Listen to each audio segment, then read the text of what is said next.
Menyongsong pertandingan putaran keempat Grup B Piala Dunia Zona Asia. Semakin dekat, kita akan menantang tuan rumah Arab Saudi di Stadion King Abdullah Sports City, tepatnya di kota Jeddah pada tanggal 8 waktu setempat, ini 8 malam ya, jam 8.15 atau di kita itu 00.15, sudah masuk ke Kamis dini hari karena sudah di jam 00, apalagi sudah lewat 15 teman-teman ya. Dan yang perlu saya bicarakan di sini adalah wasit yang akan memimpin pertandingan, Ahmad Al-Ali, wasit 39 tahun asal Kuwait. Ini yang selalu mendapat sorotan ya, terutama dari PSSI, Pak Ketua Umum juga bersama jajaran mengirim surat ke AFC untuk mempertimbangkan kehadiran atau penunjukan wasit Ahmad Al-Ali untuk memimpin pertandingan ini ya, karena Al-Ali itu berada dalam satu region dengan Arab Saudi. Jadi wajar, saya pikir bukan tidak mungkin dia akan lebih miring ya, atau disinyal tidak akan fair memimpin pertandingan. Saya pikir sah-sah saja kalau kita memprotes itu, tetapi AFC tidak menggubris. Istilahnya dicuekin, teman-teman.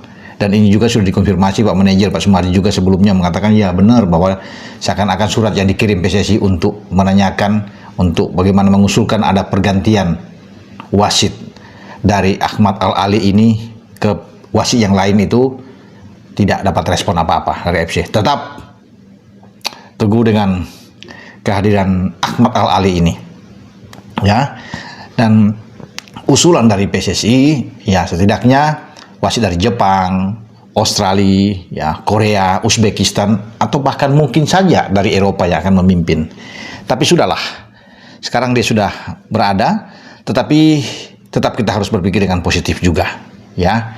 Walaupun ada keraguan dengan wasit-wasit dari Timur Tengah ini, dan karena kita kan sudah trauma bagaimana kita dipimpin oleh Ahmad Al-Kaf dari wasit dari Oman, pertandingan di Bahrain ketika itu kita sudah unggul 2-1, ada pertambahan waktu setelah melewati masa normal ada 7 menit, akhirnya jadi 9 menit, bahkan masuk ke 10 menit setelah ada sebuah set piece dan kemudian depan gawang, kemudian ada tandukan masuk dari pemain Bahrain ya, Mahrun yang mencetak gol. Jadi 2 gol yang diciptakan saat itu, sehingga 2-2. Pupuslah 3 poin yang sudah depan mata. Seandainya kita menang melawan Bahrain saat itu mungkin akan lain ya, bisa saja kita sudah lolos, bisa saja ya, kalau kita dapat 3 poin mengamankan di sana, kemudian kita tidak kalah lawan Cina ya, ini pasti akan lain. Tapi ya sudah lewat, yang sudah lalu sudahlah.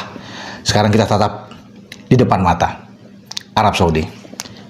Al-Ali bagaimanapun pernah memimpin timnas kita bermain. Kalau nggak salah ya, 4 kali Al-Ali memimpin. Ada hasil yang positif juga. 2 menang, 1 imbang, 1 kalah. Kalau dengan Arab ada 3 pertandingan kalau nggak salah ya. 3 pertandingan dia pimpin melibatkan Arab Saudi, 1 menang, 1 imbang, dan 1 kalah. Jadi saya pikir ya kita tetap berpikir ya semoga Ahmad Al-Ali ini memimpin dengan netral. Itu harapan semua orang, termasuk harapan dari PSSI, pelatih kepala Patrick Kluivert di saat kita akan berhadapan dengan Arab Saudi. Tapi apapun itu, menurut saya pemain-pemain harus ya menghindari jangan sampai ada benturan-benturan atau ada pelanggaran-pelanggaran yang tidak semestinya harus dilakukan terjadi di dalam kotak penalti. Itu berbahaya sekali ya. Mau itu 50-50, tetapi bisa saja Al-Ali ini akan menunjuk titik putih ya. Lebih baik mungkin kalau ada mau ajar pemain Arab itu akan ada di luar kotak penalti. Kalau di dalam ini agak sulit ya, kan Arab pasti akan banyak trik-trik yang akan mereka lakukan untuk menghadapi kita. Mereka juga sudah menyaksikan ya laga-laga kita sebelumnya, termasuk laga terakhir di FIFA Matchday menghadapi Lebanon di Gelora Bung Tomo Surabaya, di mana berakhir imbang 0-0 ketika itu, dan mereka pasti akan mencermati siapa-siapa pemain-pemain kita yang berbahaya tentunya, kelebihan kekurangan dari tim kita, karena mereka juga sekarang sudah mengambil pelatih spesialis set piece ya dari Arsenal ya, dan itu tentunya yang meningkatkan cara mereka untuk bisa mencetak gol dari sebuah set piece, karena mereka melihat Indonesia itu banyak kebobolan dari sebuah set piece timnas kita ya untuk melakoni kualifikasi pra Piala Dunia Zona Asia ini. Nah, baik di putaran kedua sampai di putaran ketiga. Nah, itu bola-bola set piece ini mereka anggap bisa menguntungkan. Tetapi kita jangan takut, jangan gentar dengan apapun yang dilakukan oleh Arab Saudi. Ya, mereka boleh menahan Ceko, boleh menang melawan Makedonia Utara.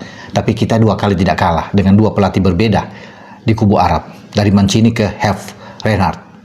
Herve Renard ini ketika mengambil alih dari Mancini itu saat satu-satu di Jeddah datang ke Jakarta kan kalah juga dia dengan 2 gol dari Marcelino dan kita takluk di GBK. Dan pemain-pemain ini pun tidak semuanya berganti. Mungkin ada perbedaan 4-5 pemain saja. Kalau mau lihat terjadi perbedaan di starting 11 Arab Saudi saat akan menghadapi kita, dia akan tetap mengandalkan dengan Aldo Sari, Faris Albrikan, itu pasti masih ada di dalam untuk bisa bermain.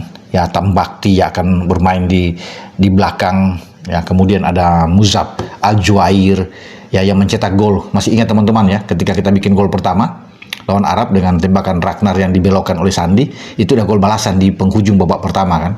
Itu Muzab Al-Juair. Nah, dia pasti akan berdiri di belakang striker mereka. Ada Faris Albrikan yang ada di sana. Jadi tidak berbeda jauh. Mungkin hanya beberapa pemain, Al-Obad yang bermain di sisi kanan yang agak berbeda, Al-Kabairi yang bermain, Al-Johani, itu nama-nama yang pasti mungkin baru yang tidak bermain di GBK saat terakhir kali kita bermain dengan Arab Saudi. Tapi apapun itu sekarang bola ada di tangan Ahmad Al-Ali. Ya, itu dia yang menentukan meskipun ada VAR. Ya, pemain-pemain tenang. Ya, karena ini bukan saja bicara tentang kita harus punya fisik yang bagus, stamina yang bagus, tapi juga mental harus siap untuk menghadapi berbagai cobaan di lapangan. Karena itu kita pasti akan alami. Ya, bukan saja karena ada wasit di dalam, tetapi juga cara-cara tuan rumah untuk ada trik-trik mereka. Ya, mungkin menjatuhkan diri, ada bermain coba untuk bermain dengan keras, memancing kita.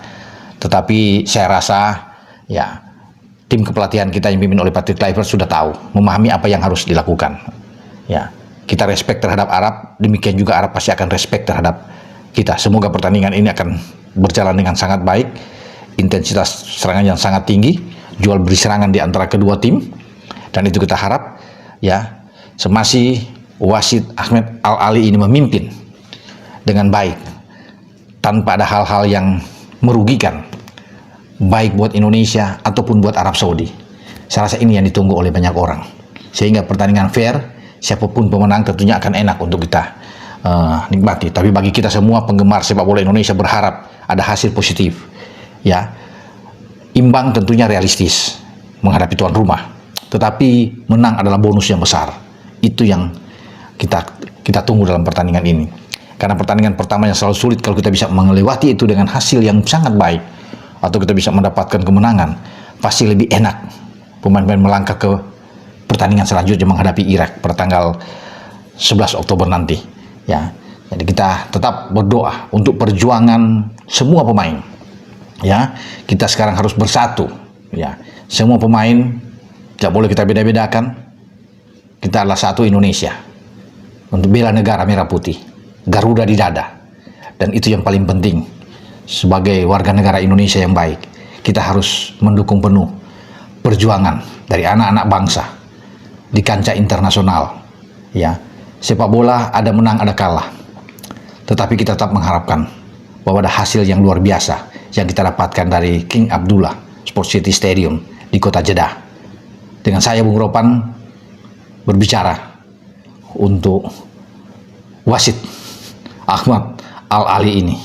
Semoga Ahmad Al-Ali menjalankan tugasnya sebaik-baiknya di lapangan. Ya, dan itu akan menjadi harapan kita semua kembali lagi. Ya, itulah tadi teman-teman ya ulasan dari Bung Ropan tentang Ahmad Al-Ali, wasit yang akan memimpin pertandingan timnas Indonesia versus Arab Saudi di King Abdullah Sport City nanti ya teman-teman, di Jeddah, Arab Saudi. Dan ya kalau saya pribadi sih semoga Tuhan menjaga timnas Indonesia ya teman-teman, dan Muhammad Ahmad Al-Ali terbuka hatinya untuk bermain secara fair atau memimpin pertandingan secara fair tanpa